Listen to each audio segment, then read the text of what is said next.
जय श्री कृष्णा, राधे राधे, जय माता दी। आप सभी का स्वागत है आपके अपने YouTube चैनल पर।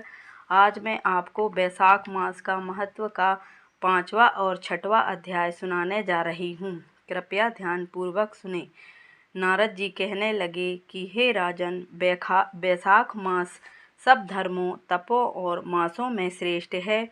यह मैं तुमसे कहता हूँ कि जब युग समाप्त हो जाते हैं तथा प्रलय काल में भगवान अनेक से एक होकर सब जीवों को अपने उदर में समेटकर समुद्र में शयन करते हैं, तब इस प्रकार कल्प के बीतने पर वेद भगवान को जगाते हैं और भगवान अपने उदर में स्थित जीवों की रक्षा करते तथा उन्हें अपने अपने कर्मों का फल देने के लिए सृष्टि रचने का विचार करते हैं। तो उनकी नाभि से त्रिलोकी का आधार रूप स्वर्णमय कमल उत्पन्न होता है।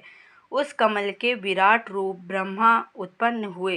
फिर सत, रज और तम उत्पन्न हुए और गुण, प्रकृति, मर्यादा तथा भुवनों के स्वामी रचे।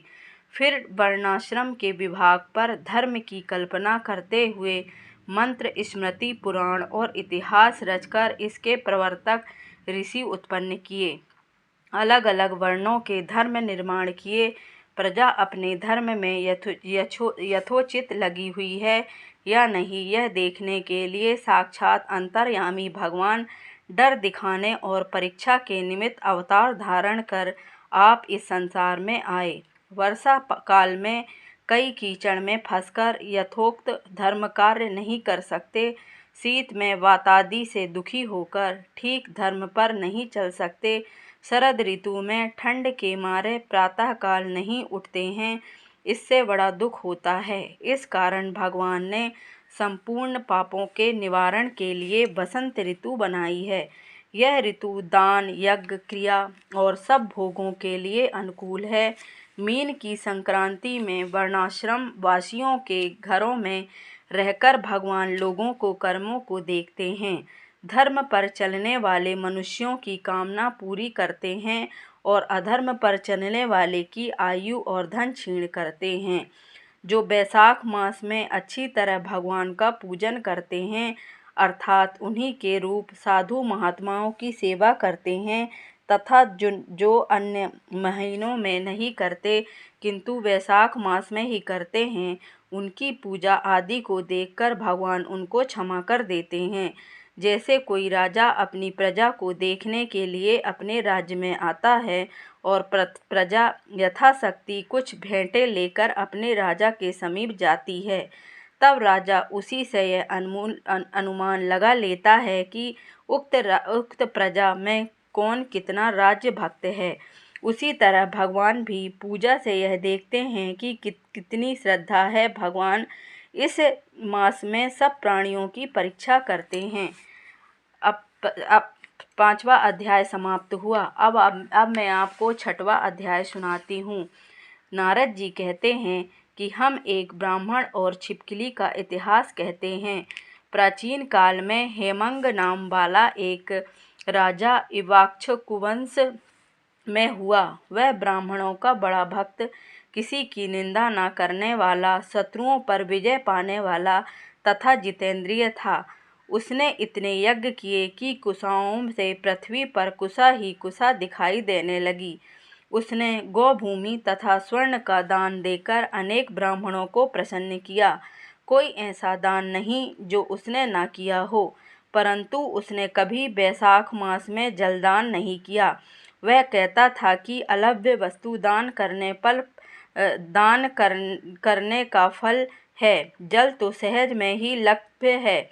अतः वह राजा लूले, लंगड़े, अंधे और जीविकाहीन ब्राह्मणों की सेवा किया करता था, किंतु वेद पाठी, तत्वज्ञानी और ब्रह्मवादियों की पूजा नहीं किया करता था। वह कहता था कि विख्यात ब्राह्मणों की सेवा तो सब करते हैं, अनाथ, अनपढ़, लूले और लंगड़े दरिद्रों की दुर्गति है और यही दया के पात्र हैं। इस दोष के कारण 3 जन्म तक उसको चातक की योनि मिली, फिर एक जन्म में गिद्ध बना, फिर 7 जन्म तक कुत्ते की योनि मिली, फिर एक राज के महल में छिपकली की योनि में उत्पन्न हुआ। इस प्रकार उस राजा को मिथिलापुरी के राज श्रुति कीर्ति के घर में छिपकली बनकर द्वार की चौखट पर कीड़ों को भक्षण करते हुए 87 वर्ष बीत गए। एक समय श्रुतदेव ऋषि भूखे प्यासे दोपहर के समय मार्ग में थके हुए मिथिलापति के घर आए।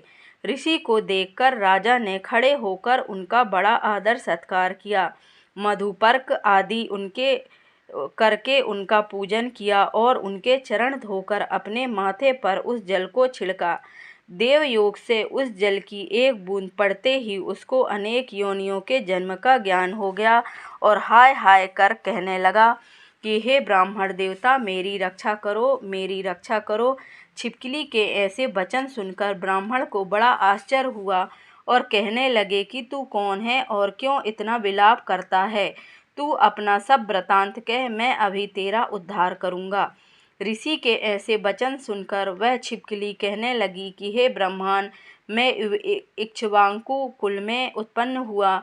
मैं वेद शास्त्रों का ज्ञाता था। मैंने अनेकों गौदान और यज्ञ किए तथा बहुत से कुएं, तालाब और बावड़ी बनवाई, अनेकों दान किए और धर्मपूर्वक राज्य भी किया, तो भी मुझे स्वर्ग न मिला। 3 जन्म तक चातक और 1 जन्म में गिद्ध हुआ तथा 7 जन्म तक कुत्ते की योनि में रहा। अब इस छिपकली योनि में हूँ। यह राजा आपका चरणोदक छिड़क रहा था तो उसकी एक बूंद मुझ पर गिर पड़ी, जिससे मुझे पूर्व जन्मों का वृतांत स्मरण हो गया और मेरे अनेकों पाप नाश हो गए। मुझको 28 जन्म तक छिपकली की योनि भुगतनी पड़ेगी, सो मैं इस जन्म से इन जन्मों से डरता हूँ। अब आप कृपा करके कहिए कि मेरी दशा कैसे हुई।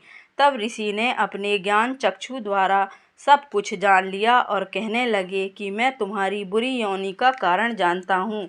तुम ध्यान देकर सुनो। तुमने भगवान के प्यारे वैशाख मास में कभी जल दान नहीं किया। तुमने जल सुलभ जान यह समझ लिया कि यह तो बिना मूल्य ही मिलता है और धूप व मार्ग के प्रास से ब्राह्मणों को जलदान नहीं किया। महात्माओं की अवज्ञा इस लोक और परलोक दोनों में दुखदायी है। सज्जनों की पूजा ही धर्म, अर्थ, काम और मोक्ष देने वाली है। इस प्रकार बहुत से कर्तव्यों को नहीं देखते। जैसे मंद आदमियों की संगति से कुछ फल नहीं मिलता, वैसे ही तीर्थ और मूर्तियों से भी तत्काल कुछ फल नहीं मिलता, परंतु महात्मा के दर्शन मात्र से ही पवित्र कर देते हैं। तुमने ना तो जलदान किया, ना साधुओं की सेवा की, इसी कारण तेरी यह दुर्गति हुई। अब मैंने जो वैशाख में पुण्य किया है वह तेरे को दूंगा, उसी के फल से तेरी शांति होगी। इससे तेरे भूत, भविष्य और वर्तमान तीनों लोकों के कर्मों का संस्कार दूर हो जाएंगे। यह कह ऋषि ने जल स्पर्श कर एक दिन के वैशाख स्नान का फल उसको दे दिया। जल के छींटे लगते ही वह सब पापों से मुक्त होकर दिव्य रूप हो छिपकली का रूप त्याग कर ऋषि के आगे हाथ जोड़ परिक्रमा करके नमस्कार कर आज्ञा लेकर स्वर्ग को चला गया और 10,000 वर्षों तक सुंदर भोगों का भोग कर इक्ष्वाकु वंश में ही महाप्रभावशाली और काकुत्स्थ्य नाम से उत्पन्न हुआ और 7 द्वीप पृथ्वी का राज्य करने लगा। अगर आपको मेरे द्वारा सुनी गई 5वां और 6वां अध्याय अच्छा लगा हो तो कृपया कर लाइक करें, शेयर करें और सब्सक्राइब करें। धन्यवाद।